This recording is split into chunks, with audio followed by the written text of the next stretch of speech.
Welcome to Crime, Corrections, and Culture. I'm your host, Michael Liebowitz, joined once again by Persephone. This is the show where you will get the truth about crime, about criminals, about correctional culture. No hyperbole, no sensationalism, just the raw, unvarnished truth. Persephone, tell them what's what. Um, so we're continuing our discussion on the chapter that we were discussing on Thursday, which is Crime Factory, which is chapter 3, I Okie think. dokie. So we're continuing our discussion about Crime Factory because it was a chunky chapter and a lot happened in that chapter.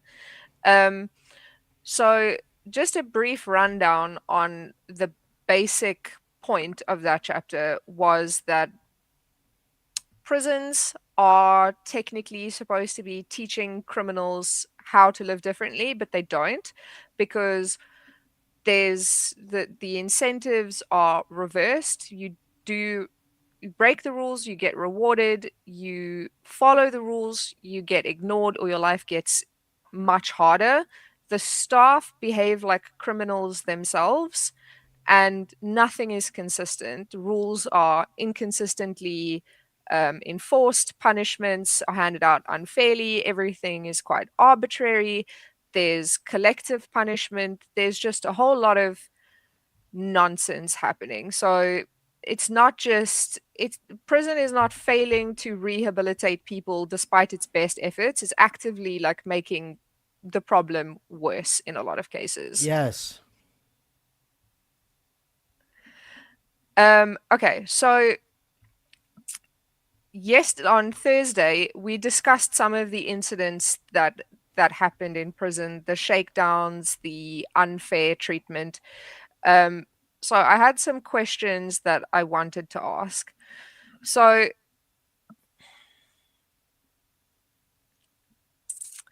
You have to ask a question. I know I'm looking at my notes. Okay, give me a break. All right. So, uh, I'm also trying to go through the questions and decide which one is the best one to ask. Okay, so here's one. So one of the arguments is that ignoring minor infractions and like allowing them to break some rules is creating an environment that sort of fuels more like criminal thinking. But then there's the other theory, the broken window theory, that you should be hard on all infractions. Well, it's not So necessarily hard, right? I mean, it's important for conceptual clarity, Persephone. So, uh, it, any study, any understanding of rewards and punishments understands that it's imperative that the person knows that they're going to get caught, that the consequence is there. You need to teach that you cannot live this way. You can't get away with it. It doesn't mean you have to put the person in segregation for every offense. What it means is that if you're going to put all these rules up, that you would actually enforce them. You let people understand that there's consequences when you misbehave. Now, Brent and I argue that a lot of these rules shouldn't be rules at all. Just get rid of them because they're useless. But once you have rules and they go unenforced, you're teaching people to that they can get away with breaking rules. And it's not only minor rules. I mean, we talk about that minor rules go unpunished, but I mean, gambling is a pretty significant offense that largely goes unpunished. yeah, so for anybody who wasn't watching last week, um, they mention in the book that there was like 150 rules and 50 of them at least were never enforced.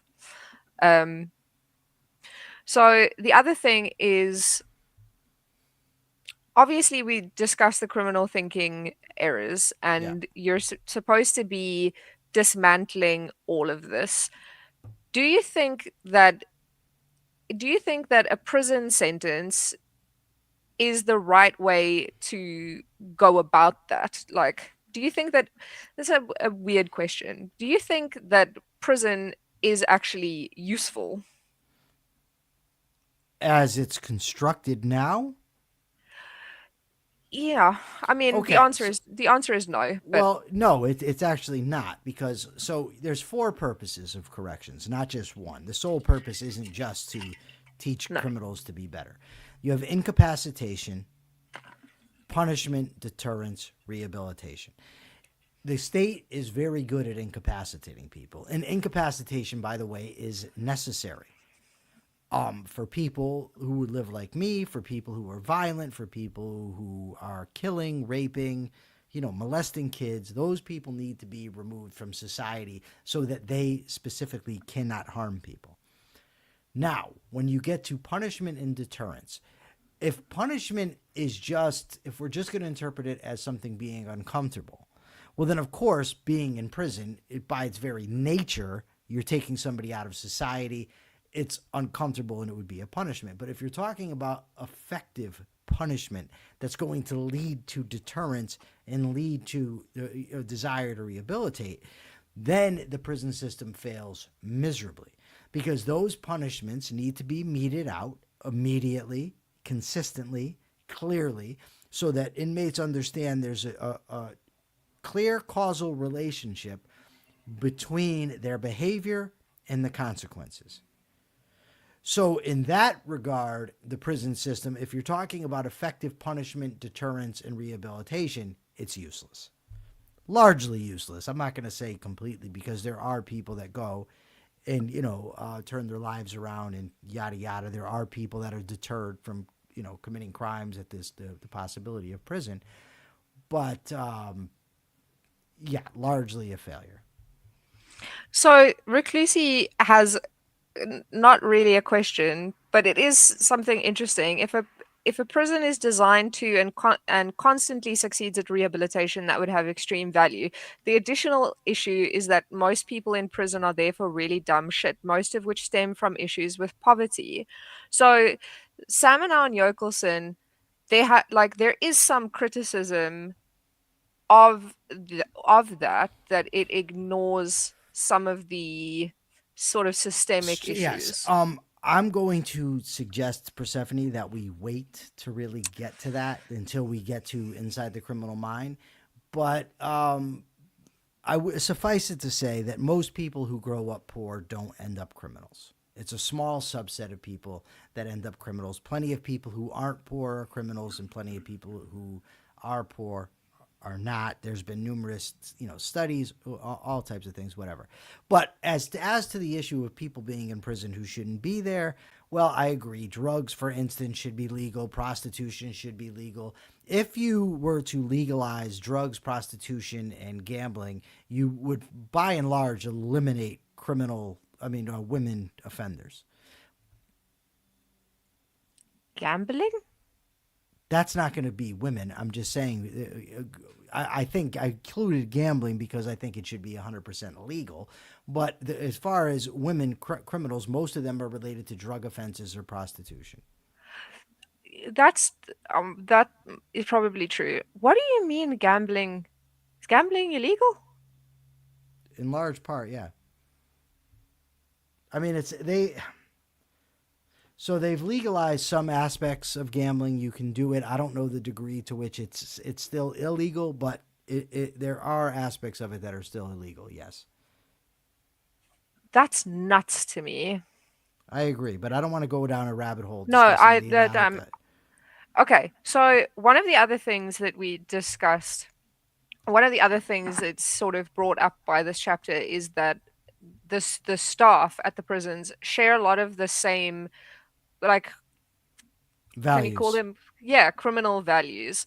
Um, do you think that it's like the nature of the institution that attracts those kind of people, or do you think that the same way you call like prison a crime factory for inmates, do you think it's a crime factory for the people who work there as well? I think it's both. I think that the possibility of having a power over other people, a secure paycheck, lots of benefits with not a high degree of training, definitely can attract people that don't want to do their level best. But it's also the case that if you have somebody who gets into the prison system and wants to do a fantastic job, that person is going to run into roadblock after roadblock from coworkers and superiors. And then it's, well, do you quit your job or do you just go along to get along? And most people just aren't made of the type of moral stuff. The people that go there that would say, I'm out of here, they end up going along to get along. So reclusi is very involved in this discussion, and I don't know if they have been here for previous discussions. Would you like to just introduce yourself quickly? Um, Um, Yeah, my name is Mike Liebowitz. I spent 25 years in prison. I co-authored a book called Down the Rabbit Hole: How the Culture of Corrections Encourages Crime. Persephone and I decided to add a program to our channel that deals with criminal justice, and the first thing that we're going to be addressing is the book Down the Rabbit Hole: How the Culture of Corrections Encourages Crime. Do you need more? no, that's all I wanted. All right. Yeah, so we're starting with that book, and we're sort of going chapter by chapter. And I highly recommend purchasing it. It is available on Amazon. Yeah. And one of the chapters that we addressed in a previous episode is available for free on part of the chapter is available for free on the Everyday Ethics Patreon. Please put the banner on the screen. I did have it up there, and now it's gone away again. Okay. Yes. So if you go to the Everyday Ethics Patreon, the criminal thinking errors that we probably will discuss more is available there. And a link to buy the book is also there. All right. Um, sorry, I'm just going through my questions. So you talk a lot about some of the retaliatory things that happened to you specifically. So the shakedown, things that were, kind of extremely personal. How do you feel about those things now? What do you mean? I have before I ask that, how long into your sentence did you start writing this book?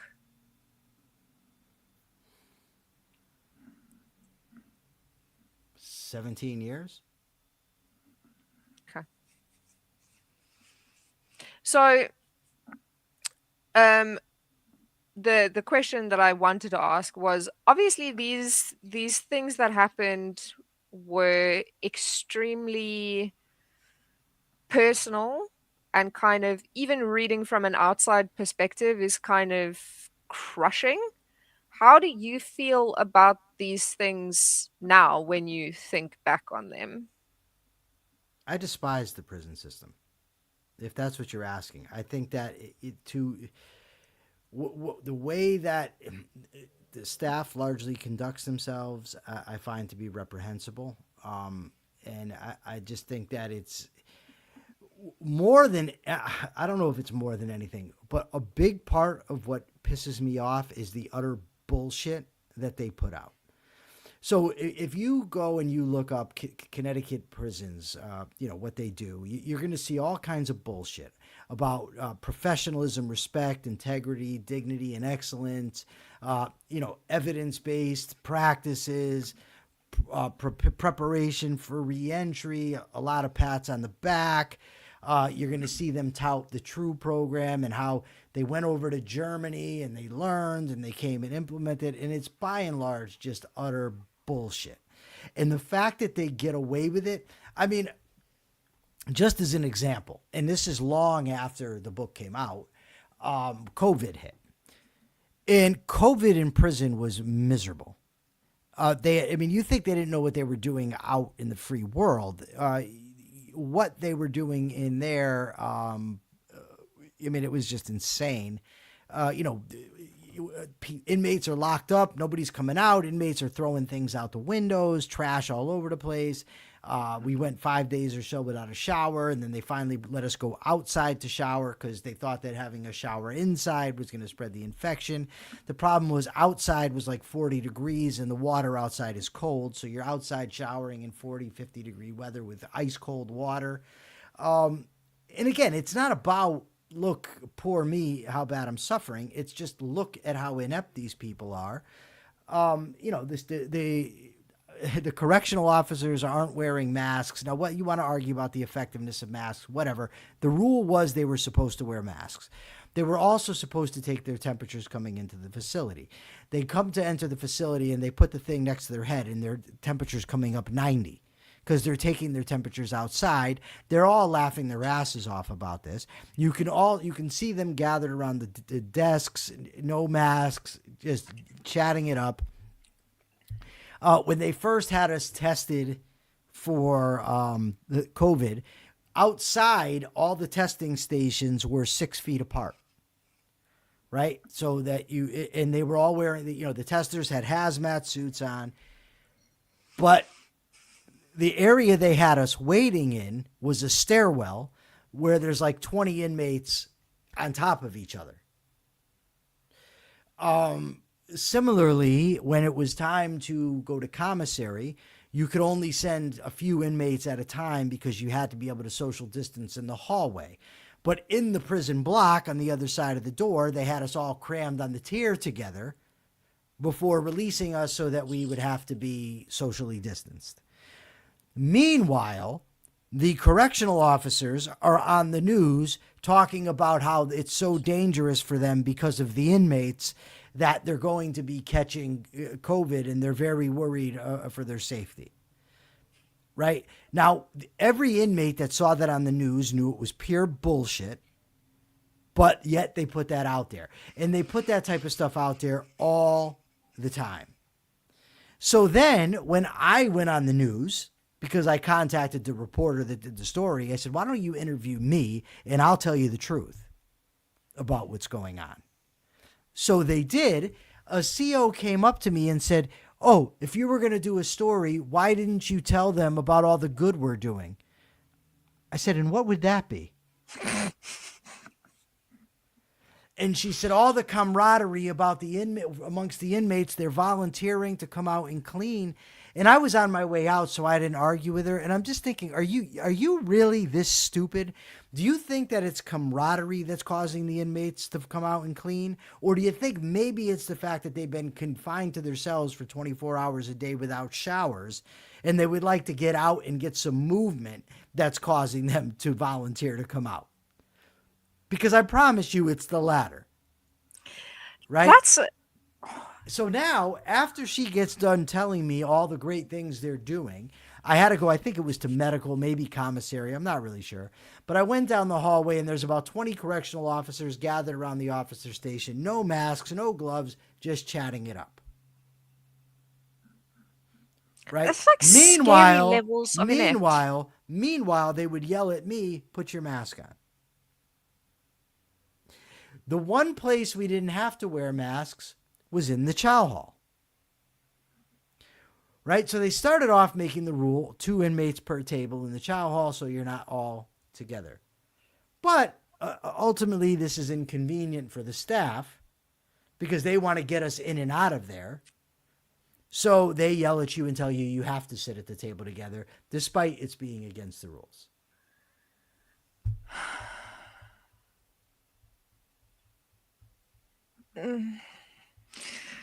It's inept. So Ian Gilmore says this is a good example of how incompetent government can be in the US versus other countries. I mean, sure, but also I think government's inept everywhere. Right. Now, here's the thing. So if you look, the DOC's response, the spokesperson said, to me, well, we're doing everything we can. And, it's just boilerplate bullshit response.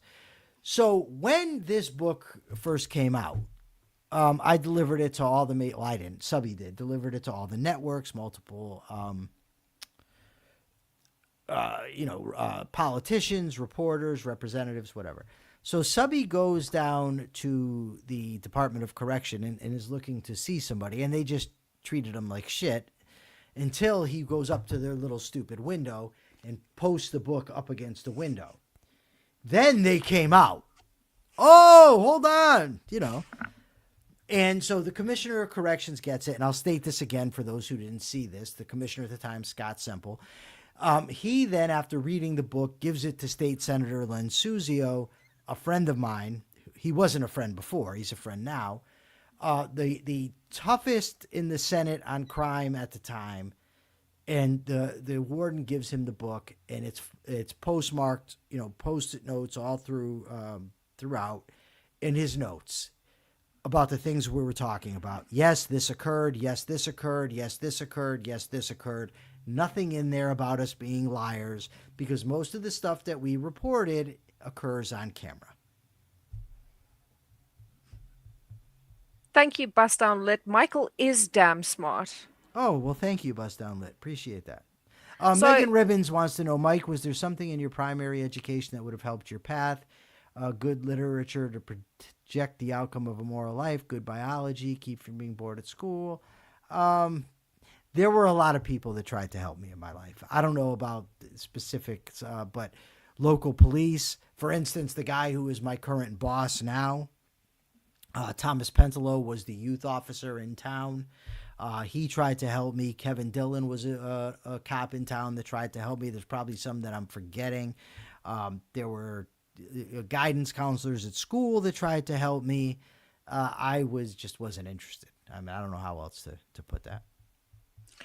I mean, yeah, if you look at the criminal thinking errors, if you are thinking like that, if you're taught to think like that, or that is how you grow up thinking, I don't know how much external I don't know how much external stuff can really help you. And Nicole says it's crushing to read. Yes, it is crushing to read. Persephone, I From have an a question real quick. I'm sorry to interrupt, but I want to get this out before I forget. Did you include the reviews that were written of the book? Did I even send them to you? I don't even know. No, you didn't. All right, But where I'm would you gonna go like? get them. I'm gonna get them right now, and you can post them wherever you want. Post them to Okay. the Patreon, whatever, for free. Yeah, Okay. okay. I will do that. Yeah, it's crushing to read from an outside perspective because it it kind of I don't know, it kind of makes you feel a little bit hopeless because I've asked this question before, um, looking at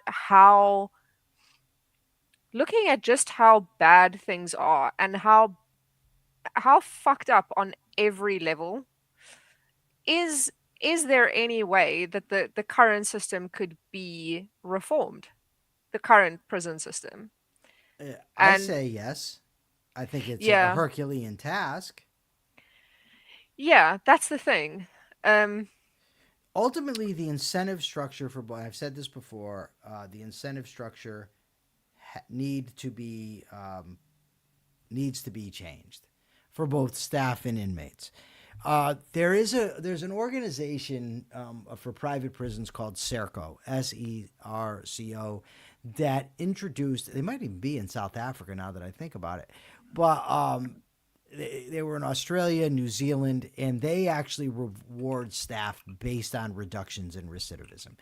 From what I've read of them, they're not. It's not perfect, but I do like that idea. yeah, All right. I just texted you one of the reviews, and I'm going to text you another one, Persephone. Okay. okay.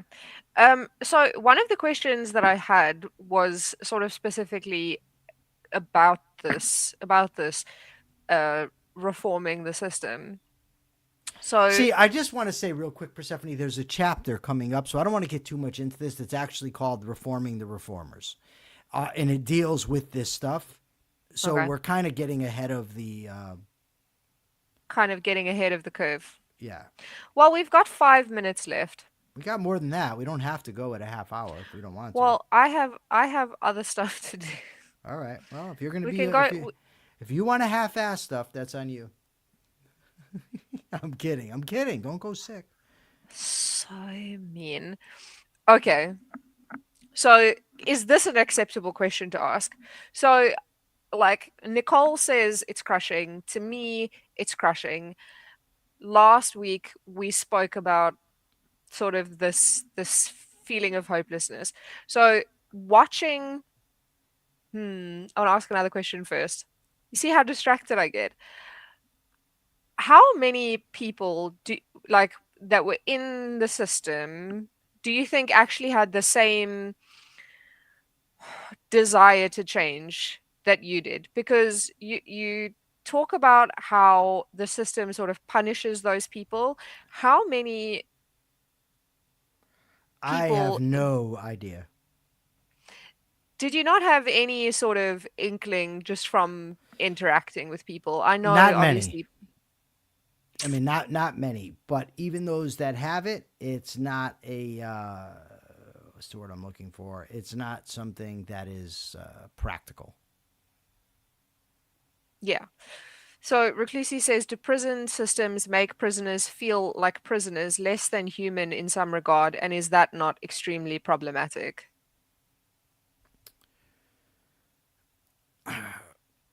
No, that's largely propaganda. I mean, in America, anyway, in my experience, to where they're dehumanizing you and they're making you feel terrible and, they're abusing us. That's largely bullshit. Not to say it never happens, it absolutely does, but that's not the primary problem. Also, Reclusi is South African, so I mean, Well, I don't know what you happens in South Africa. strippers and KFC. That's what I want. No, that's what happens in some of the South African prisons. Oh well, the same type of stuff can happen here. All right, I sent you a bunch of stuff. I sent you two reviews of the book. One by the late great criminal psychologist Dr. Stanton Saminow. One by a local conservative reporter Don Pesci. I also sent you an article that I wrote on the case for closing Osborne Correctional Institution. I sent you an interview that I did with the Connecticut Examiner and the interview I did on COVID. So you have all that. I will be sharing all of this on the Everyday Ethics Patreon for free. Awesome. So please go and check that out. So watching all of this stuff happen, and for anybody who is curious about the specific incidents that we're talking about, it was episode 4 where we discussed some of the things that happened, the retaliatory things that happened. Um, did did watching all of this and seeing how fucked things were, did that affect your desire to Yeah, change? it's utterly fucking demoralizing. When you're putting in a monumental effort to fundamentally alter your character, to alter the way that you think, and to have that come back and basically punish you, to see people getting away with and being rewarded for bad behavior every day is really demoralizing. To see correctional officers who have no regard for rules or laws or anything else, but yet they're driving nice trucks into work, they're living decent lives, it's demoralizing. I had Brent McCall. He was my cellmate for 11 years. He was in the same block with me for, I think, 16. And, we helped each other. And I also ended up with, Carlos Robolo, too, was in the block with us. And so, but that's rare to have that. So, yeah, it sucks. And you need to really, really want it. And you need to be really willing to put in a lot of work and deal with a lot of mocking and that sort of thing, too. Yeah. I you're very strong. You're a very strong person. Oh, thank you. Just like reading about this has just sucked. And it's very commendable. Oh, I That thank was you. kind of all of the questions, because some of the other questions that I have do touch on what happens Okay. in later chapters. Yeah. So Okay. So this is what we'll do. So next time we go move on to chapter 4. yeah, so tomorrow today is Wednesday, right? Today's Wednesday. But Wednesday. but either way, so I just whenever we talk about anything on this show, I want people to understand, because some people would say, who cares? That's not a big deal that they're not enforcing that rule. Or if you have an irresponsible CEO, what's the big deal? I just want you to understand that you're taking the most dysfunctional, irresponsible, rights violating people on the planet. You're housing them all together, putting them in cells together, and you're having irresponsible people supervise them. And this is every day, all day, constantly being inundated with garbage. You cannot get away from it. You cannot escape it. Watching the unprofessionalism of the staff, watching bad behavior be rewarded, good behavior getting punished. Every day, all day, you're dealing with this. If you get a job and you want to do a good job, you are going to be dissuaded by both staff and inmates. Over and over and over again. Monumentally difficult task. Yeah. Yeah. The culture does encourage crime. It does. You're trying to teach people, it's like trying to teach a child not to lie, but every time they tell the truth, you smack them. Yes. And all of the adults around them are lying constantly. Yeah. I mean, it's basically, they stress what's the word? Clear, firm, clear, and consistent rule enforcement is what they say. It's all bullshit. It's inconsistency. It's not clear, and it's not firm. But I will say this. If there's ever anybody from the Department of Correction that would like to debate on this subject, I've been stating this now for 8 years. I'm open to it. Always open to it. Yeah, I would love to see that. But I mean, you know what? I know what I'm going to send you, Persephone. I actually did debate one former correctional, somebody who did training in corrections. It's very poor quality, because of whatever they had there. But nevertheless, I'm going to send it to you, and you can share it. And if anybody wants to see me debate this guy, I think it would be definitely worth the watch. Yeah, that'll be awesome. Okay. All right, we'll see you tomorrow then. Yeah. Thank you, everyone. Thank you, everybody. Thank you for your comments. Thank you for your questions. Persephone, do you have a German Shepherd? I and do how have do you give her enough exercise? There is no such thing as enough exercise. There is no such thing. She's a German Shepherd. Like she wants to fuck about all the time. But I also have this horrible creature over here, and they really enjoy playing. I don't know if you can see. I have three dogs. This fat one over here, they like to chase each other around. And it's more important with a German Shepherd to keep them sort of mentally stimulated. So we focus a lot on mental stimulation because that's really important. She's a tough one. It's difficult to take her out in public because she's a COVID dog, and she also has pica. So we have to keep an eye on her pretty constantly. And she's very nervous. And then the other one is a rescue, an ex-fighting dog. So, or like a rescue, she was bred to be a fighting dog. So taking all of them out in public is really challenging. All right. This wasn't about crime, but it was not. But either way, we will be back tomorrow, 3:15 p.m. Eastern Time. Thank you all for your questions and comments. We will see you tomorrow. Bye.